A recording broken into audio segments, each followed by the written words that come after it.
And there I sat and I went, oh, I am so glad I met this fellow. So I walk into this restaurant in Boston with a Presbyterian, a Baptist, and a Roman Catholic. Bartender says, table for 4, gentlemen? That's what he'd say. Well, I was humping my bluey, flying a Delta airplane in the sky, actually. A flight attendant. With a high-end canvas-covered load. Wearing a mask. If you're going to Udna Dynamite, telling me to pull it up. So I climbed in the cabin, and I settled down inside. Hoping maybe we'd get more than 6 almonds. This is Wretched Radio. Just flew in from Boston. My arms aren't tired because I was in an airplane. And it was a bit of a ride because the fellow sitting next to me across the aisle was big and Bostonian. Kind of a loud, brusque fellow. How do I know? Because he was making deals on his cell phone and everybody in the airplane got to hear about it. In front of him was a fellow who was watching MSNBC. We know what his political persuasion is, don't we? The airplane ride ends. We stand up to get our luggage when Mr. MSNBC turns to the Bostonian big boy and says, pull it up. What? Pull up your mask. It's underneath your nose. And Mr. Boston went from 0 to about 800 lickety-split. Really? You work for Delta? You with the TSA? You got no authority over me, so why don't you zip it before I put you through a wall? Hello!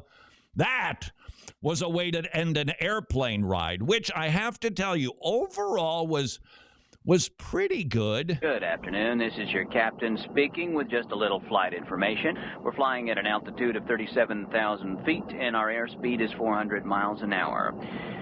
Couple little facts here. I'm packing a Colt King Cobra. That's a .357 caliber firearm with a black rubber grip and a 6-inch barrel.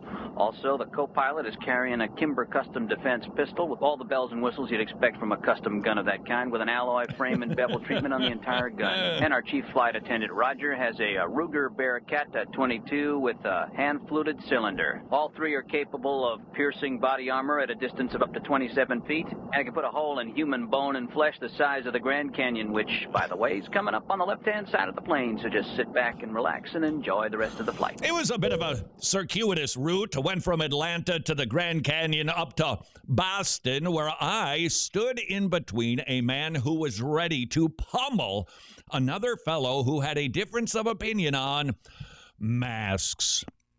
I'm shocked. Frankly, I have been for a long time amazed that there has not been more of that. People fighting, I'm talking fisticuffs here, over something like a mask.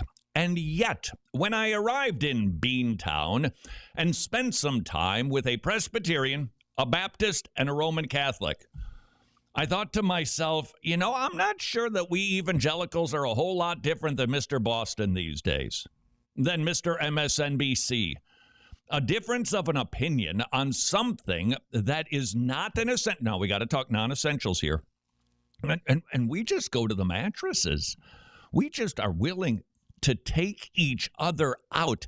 In fact, a demonstration of that in the world, at least, and we see this with evangelical posts all over the place. Been watching more Bill Maher lately, because he keeps popping up in my feed, because he keeps talking like he took some sanity pills, and they haven't worn off yet, and he's speaking stuff that's causing a lot of people to go, whoa, this is a weird world we're living in when Bill Maher is talking sense. So in my feed now, because you watch this, you also get that. So apparently there's some sort of connection between Bill Maher and Don Henley of the Eagles. I don't know what, but he popped up, and for some reason, whatever the title was, I clicked on it, and I heard Don Henley deliver a diatribe about mask wearing. Started to read the comments down below, and this one was not alone. It said, I used to be a fan of Don Henley's, but then he opened his mouth about masks. Now I'm not. Canceled! Yeah, you can sing songs that I like, but if you have a difference of opinion on a mask, I'm going to burn your albums, because the guys are old and the only format they used back then were albums. Isn't that sort of the way we are seeing evangelicals treat one another? And I was reminded of that because I had the most delightful time in Beantown. I was with a Presbyterian. Did we agree on everything? No, of course not. He's a Presbyterian. And so I do not adhere to his view of covenants. I didn't adhere to his view of baptism. And yet, we had such a gas together. We had such a delightful time. So I don't know who slipped a Mickey into my Diet Mountain Dew, but I just found myself being able to learn from and enjoy somebody of a different theological stripe who is rock solid on the essentials. And I've been giving it some thought because I am extremely guilty of this, and I'm not sure 10 years ago I could have had such a good time with somebody who doesn't agree with me on every jot and tittle. I just didn't feel the need to slam him. He didn't feel the need to slam me because in the meantime, while I'm disagreeing with him on a couple of secondary, tertiary theological issues, he's disagreeing with me too. And he didn't seem to be torqued about it. And I learned a lot from Pastor Noah. One of the things that I learned by spending time with him and a Baptist pastor is that there are some wicked smart local pastors. Don't we have a tendency to think the national guys, that's the brain trust? Well, they are really smart, but so are a lot of pastors, I don't mind telling you. And this pastor, Pastor Noah, he's from First Reformed Presbyterian Church of Cambridge. I hope I got that right. It's right outside of Harvard. A sound church right in the midst of Intellectualville, where he's preaching exceedingly well and exceedingly smartly, because he is just smart. Pastor, you don't need to become a Rhodes Scholar, but I've got to tell you, it's a blessing to sit with a pastor who knows his stuff. And he actually said something that was super helpful. We were having a conversation, and by the way, I had this conversation with a Presbyterian, with a Baptist, with a Roman Catholic about Romans 13. What is the role of the government in relationship to the church? When do we submit? When don't we have to submit?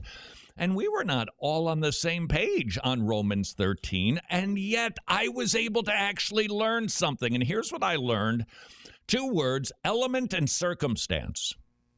Element and circumstance. I shared that I've been using what I think are correct bumpers for knowing when we can say to the government inside of the church, no, sorry, you don't get to tell us to do that. I've been using physical and spiritual, that they can tell us about exit signs, they can tell us about capacity limits from the fire marshal, and we submit to that. They start telling us what to teach, preach, how to worship. That's the spiritual realm, and I'm sorry, you have no authority in that realm. So Pastor Noah, the smart Presbyterian pastor from Boston, by the way, I only ran into one guy who actually had a Boston accent. It was a little disappointing. It's sort of like being in the South. Does anybody have a Southern accent anymore besides Jimmy? I'm the only one. So have you not noticed in Atlanta, very few people have a Southern accent? I have noticed that. I was in Boston, and we were talking to a lot of folks as we wandered through the town. A little bit cold, a little bit rainy there in Boston. And everybody was so nice. But I'll tell you 4 words you do not want to hear from somebody who lives in Boston. Here they are. You can't miss it. Nice people, terrible directions. And none of them had a Bostonian accent until I was actually at Harvard, and I bumped into a security guard. Okay, I was in the process of being arrested. I'll just be honest with you. And I said, hey, what is the policy here at Harvard about people coming onto the campus to engage students. Depends on what you mean by engage.